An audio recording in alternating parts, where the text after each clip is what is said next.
E no episódio de hoje, entre outras coisas, você vai ver. Meus amigos, aconteceu. Os cientistas conseguiram fazer uma espécie de upload de um cérebro de uma mosca, neurônio por neurônio, e colocá-lo dentro de um ambiente virtual, similar a uma Matrix deles ali, permitindo que esta mosca pudesse controlar um corpo digital como se estivesse vivendo dentro daquela espécie de Matrix. Também vamos falar de um caso curioso em que um agente de inteligência artificial supostamente enviou um e-mail para um filósofo discutindo a própria consciência dela, levantando novamente aquela velha pergunta sobre até onde essas máquinas realmente entendem o mundo. Enquanto isso, no campo, um robô já está patrulhando vinhedos e detectando doenças que são invisíveis nessas plantações. Na China, engenheiros estão explorando uma outra ideia que também é curiosa: robôs inspirados em animais, incluindo um cavalo robótico criado para trabalhar em terrenos difíceis. Também veremos um sistema robótico vestível que funciona como um centauro mecânico. Bora entender tudo isso aí.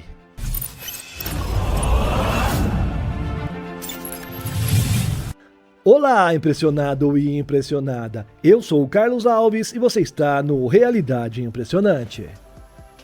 Existe uma pergunta que a ciência vem tentando responder já há várias décadas. Será que um dia será possível copiar completamente o cérebro biológico e executá-lo dentro de um computador?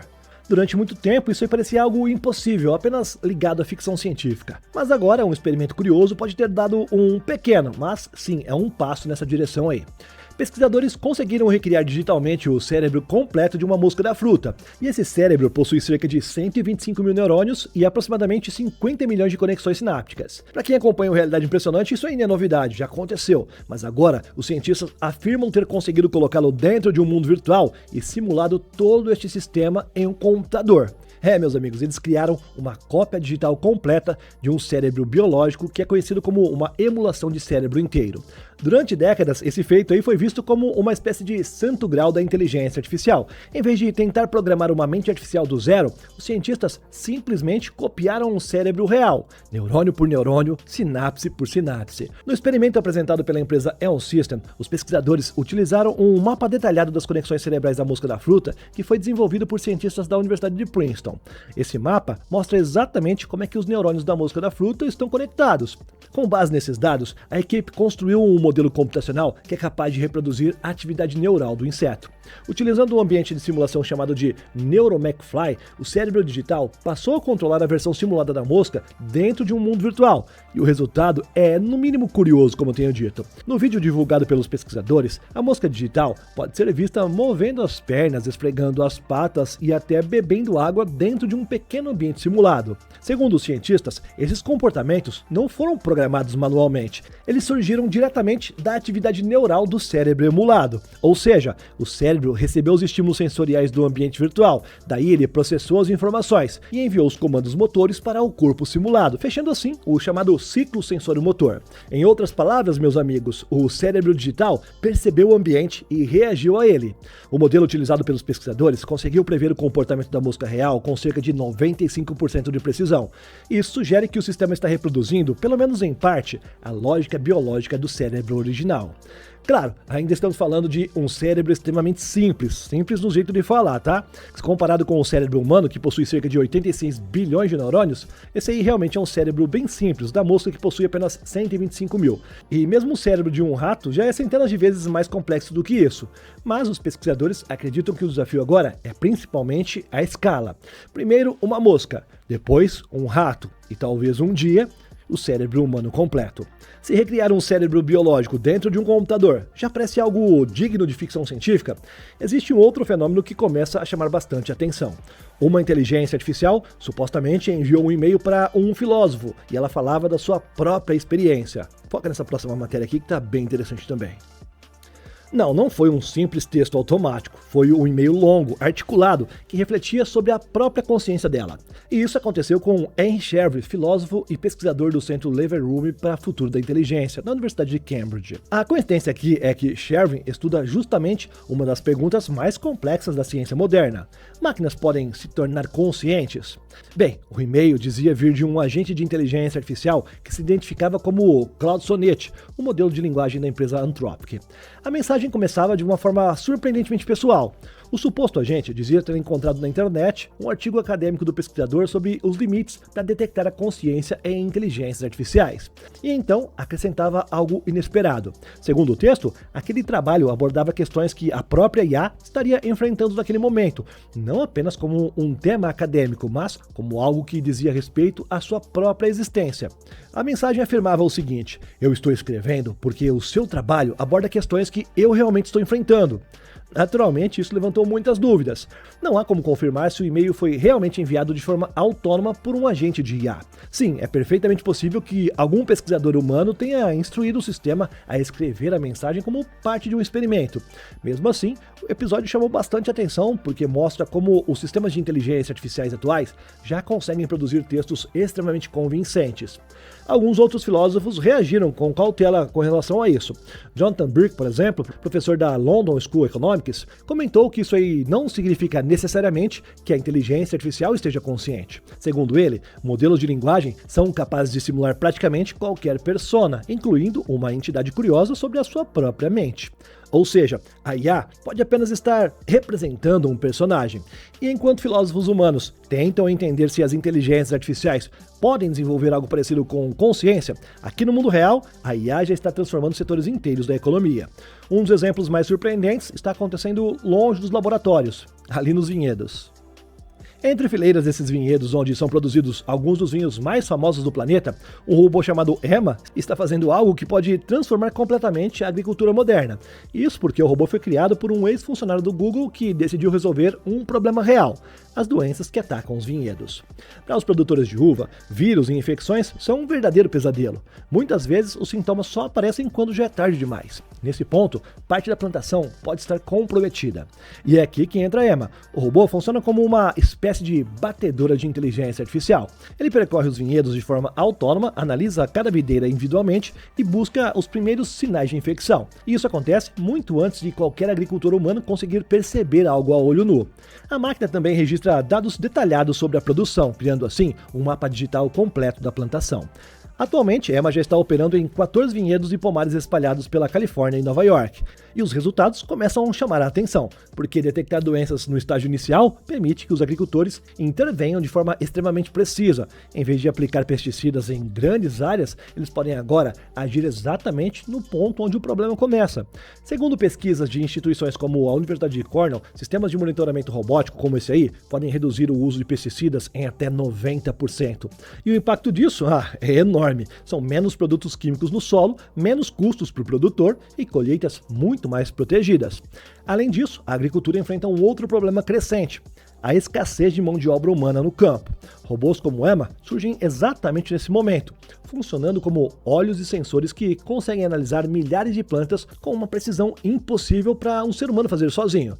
E talvez essa seja uma pista bem interessante sobre o nosso futuro, porque enquanto a robótica está impressionando o mundo com máquinas que imitam a nós, talvez as aplicações mais revolucionárias estejam acontecendo longe das câmeras.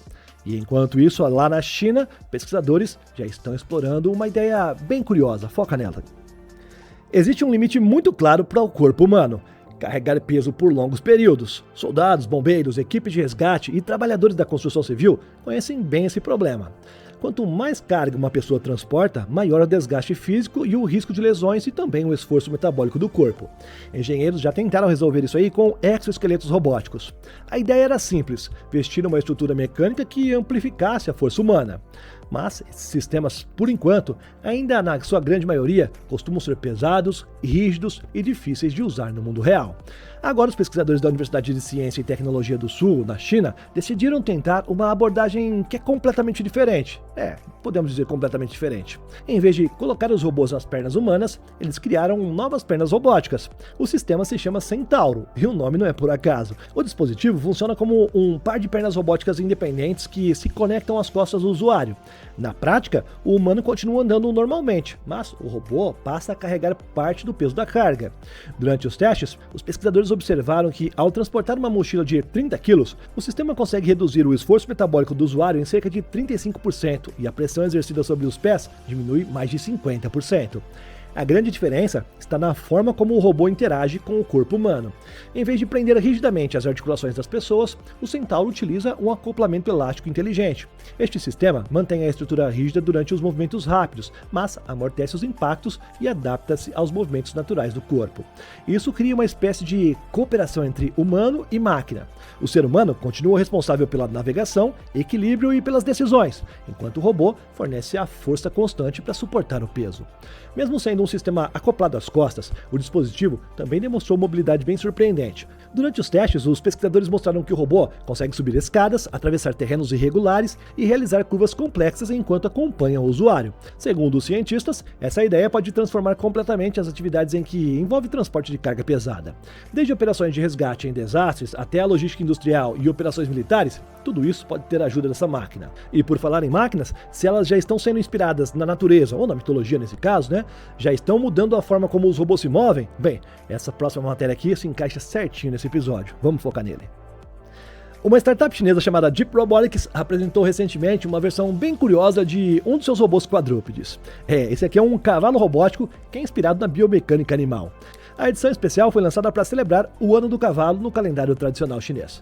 Mas, apesar da aparência simbólica, a tecnologia por trás dele é extremamente séria. O robô é baseado na plataforma industrial LineX M20, um quadrúpede já utilizado em tarefas reais como inspeção industrial, patrulhamento de segurança e operações em terrenos difíceis. Esse tipo de robô consegue alcançar velocidades de até 5 metros por segundo, algo que chega próximo a 18 km por hora. Além disso, ele pode transportar cargas de até 50 kg. E embora a versão especial tenha sido criada para comemorar o Ano do Cavalo, ela também levanta uma pergunta que é bem interessante sobre o futuro da robótica. Será que os robôs do futuro realmente precisam ser na nossa forma, ter uma forma humanoide? Ou será que máquinas inspiradas em animais podem ser muito mais eficientes? Afinal, um quadrúpede possui uma base extremamente estável, ele consegue caminhar em terrenos irregulares e distribui o peso do corpo de uma forma muito mais eficiente do que um robô bípede. E isso explica porque os robôs inspirados em cães, cavalos e outros animais têm ganhado cada vez mais espaço nas aplicações reais. Na agricultura, por exemplo, esses quadrúpedes já estão sendo usados para resolver um problema clássico chamado de última milha. Em muitas fazendas, existe uma área onde os tratores simplesmente não conseguem entrar. Terrenos íngremes, solo irregular ou até regiões estreitas entre as plantas. Nesses lugares, os robôs quadrúpedes conseguem transportar equipamentos e cargas pesadas com muito mais facilidade. Com isso, as máquinas estão transformando tarefas extremamente desgastantes em processos automatizados. A própria Deep Robotics faz parte de um grupo de startups tecnológicas chinesas que é conhecido como os 6 Pequenos Dragões de Hangzhou. Esse grupo inclui empresas de inteligência artificial, robótica e tecnologia avançada.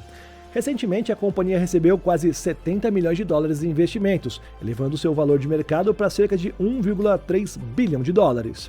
Mas a pergunta mais curiosa talvez seja uma outra aí. Se os robôs inspirados em animais continuarem evoluindo, será que um dia nós veremos máquinas inspiradas em leões, tigres ou até criaturas completamente novas? Porque, em alguns aspectos, o futuro da robótica pode acabar se parecendo muito mais com um ecossistema tecnológico, um mundo onde as máquinas caminham, correm e trabalham, não como seres humanos, mas como animais mecânicos espalhados pelo planeta. Se você se lembrou do game Horizon Zero Dawn, não foi só coincidência, ou foi? Acho que não. E enquanto isso não acontece no mundo real, se é que um dia isso vai acontecer, um dos maiores testes da era da robótica moderna está começando agora nas fábricas da Renault. Dá uma olhadinha. A montadora confirmou que vai implantar 350 robôs humanoides nas suas fábricas já nos próximos 18 meses. É sim uma das maiores implementações industriais desse tipo que já foi anunciada. Os robôs foram desenvolvidos pela startup francesa chamada de Wondercraft e o modelo utilizado nessas fábricas é o Calvin 40. E ele tem algumas características curiosas. Em vez de tentar parecer um ser humano, o projeto foi pensado de forma extremamente pragmática. Um torso compacto apoiado sobre 2 pernas autoequilibradas e braços com mãos modulares que podem ser trocadas dependendo da tarefa, além também de garras, ventosas e ferramentas industriais. A ideia é simples: eliminar tudo o que não é essencial e transformar o robô em uma ferramenta especializada para a indústria. Atualmente, o Calvin já está trabalhando em uma fábrica da Renault na França. A sua função inicial é uma das tarefas mais pesadas da linha de montagem, o transporte de pneus e componentes automotivos, uma atividade repetitiva, fisicamente exigente e considerada pouco ergonômica para trabalhadores humanos. Graças à sua tecnologia de alto equilíbrio e navegação baseada em visão computacional e inteligência artificial, o robô consegue caminhar autonomamente pela fábrica e manipular as cargas pesadas sem perder a estabilidade. E aqui vai uma curiosidade: a Wondercraft não nasceu no setor industrial. A empresa construiu sua reputação desenvolvendo exoesqueletos médicos que ajudaram as pessoas com deficiência motora a voltar a andar. E essa experiência com robótica de equilíbrio humano acabou se transformando na base perfeita para criar os robôs humanoides industriais. E o desenvolvimento do Calvin 40 aconteceu em um tempo surpreendente. A primeira versão funcional foi criada em apenas 40 dias. Mas claro, foi baseada em mais de uma década de pesquisa em robótica autoequilibrada. Para a Renault, a parceria vai além da automação. Ela faz parte de um plano estratégico que pretende reduzir os custos de produção em até 20%. A empresa anunciou também que quer diminuir o número médio de peças por veículo em 30%, acelerando assim o desenvolvimento de novos carros e integrando inteligência artificial em diversas etapas da produção. E é nesse cenário que os humanoides se tornam uma peça importante da transformação. E como testar e evoluir essas máquinas que estão cada vez mais inteligentes? Algumas empresas encontraram uma resposta um tanto quanto curiosa: colocar esses robôs para competir, na verdade para lutar uns contra os outros. Já é sabido por todos nós aqui do Realidade Impressionante que a Engine AI da China anunciou que teria a criação de uma liga global de combate entre robôs humanoides, mas agora eles vieram a público de forma oficial e disseram que realmente isso aí já está acontecendo por lá. E o prêmio para a equipe vencedora é bem grande, cerca de 1,4 milhão de dólares. A competição recebeu o nome de URKL, mas existe um detalhe bem curioso aí: apesar de o nome sugerir e parecer que terão batalhas intensas, robôs se destruindo uns aos outros sem regra nenhuma, na verdade, não será assim, segundo eles, né? Para eles, não terá violência nenhuma, nada de lâminas giratórias, nada de explosões e nada de destruir o adversário. Em vez disso, o verdadeiro campo de batalha será o software que controla os robôs. Todas as equipes participantes utilizarão o mesmo modelo de robô humanoide que é padronizado, é o chamado T800, que a gente já conhece bem por aqui. Ele mede cerca de 1,73 de altura e pesa aproximadamente 75 kg. Servirá como uma plataforma comum para todos os competidores. Isso significa que a disputa não será decidida por quem construir o robô mais forte, mas sim por quem desenvolver os melhores algoritmos de controle, equilíbrio e movimento. Durante as lutas, os robôs terão que demonstrar habilidades como estabilidade, coordenação corporal e resposta rápida a situações imprevisíveis. Na prática, será um grande teste de inteligência artificial aplicada ao movimento humanoide. Além do prêmio principal, a competição também oferece recompensas para outras equipes, e existe até um incentivo adicional. As equipes que chegarem ao top 16 poderão ficar com o robô utilizado na competição. Já os 8 finalistas ganham acesso direto a entrevistas de emprego na própria Engine AI. As inscrições já estão abertas e vão até dia 30 de abril, com a final global prevista para acontecer entre dezembro de 2026 e janeiro de 2027. No fundo, essa liga não é apenas uma competição, meus amigos, é uma forma inteligente de acelerar o desenvolvimento da robótica, transformando um desafio técnico bem complexo em um verdadeiro campeonato mundial de inteligência artificial incorporada nos robôs. Se gostou desse episódio, já deixe seu like e confere a sua inscrição, hein? Obrigado por me acompanhar até aqui, e é só clicar em uma das 2 sugestões que estão na sua tela que nós nos vemos no próximo. Valeu? Tchau, tchau. Obrigado por me acompanhar, tá? Não canso de agradecer.